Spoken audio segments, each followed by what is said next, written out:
রমজান শুধু রোজার মাস নয়, এটা হৃদয়কে নরম করার মাস।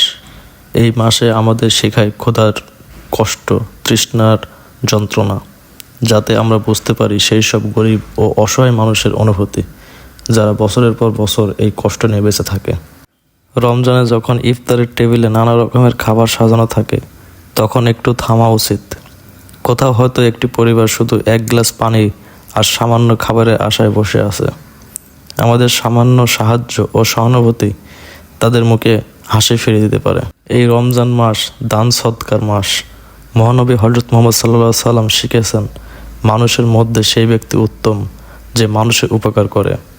তাই রমজান মাসে যদি আমরা নিজের সামর্থ্য অনুযায়ী গরিব অসহায় মানুষের পাশে দাঁড়াই, খাবার দেই, কাপড় দেই, ভালোবাসা দিই, তাহলে রোজার প্রকৃত শিক্ষা পূর্ণতা পাই।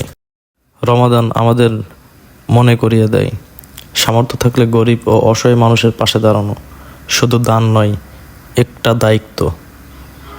একটি ইফতারের খাবার, একটি নতুন কাপড় কিংবা সামান্য সাহায্য কারো মুখে হাসি ফোটাতে পারে, কারো জীবনে স্বস্তি এনে দিতে পারে। সেই হাসির মধ্যেই লুকিয়ে থাকে অশেষ তৃপ্তি।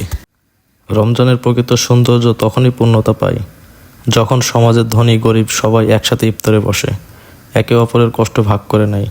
আসুন এই পবিত্র মাসে আমরা শুধু নিজের জন্য নয়, অন্যের জন্য ভাবি, কারণ একজন অসহায়ের চোখের জল মুছে দিতে পারাই সবচেয়ে বড় ইবাদত। রমজান আমাদের শেখায় মানুষের পাশে দাঁড়ানোই মানবতার শ্রেষ্ঠ পরিচয়। রমজান হোক সহমর্মিতা, ভালোবাসা আর মানবতার উজ্জ্বল উদাহরণ।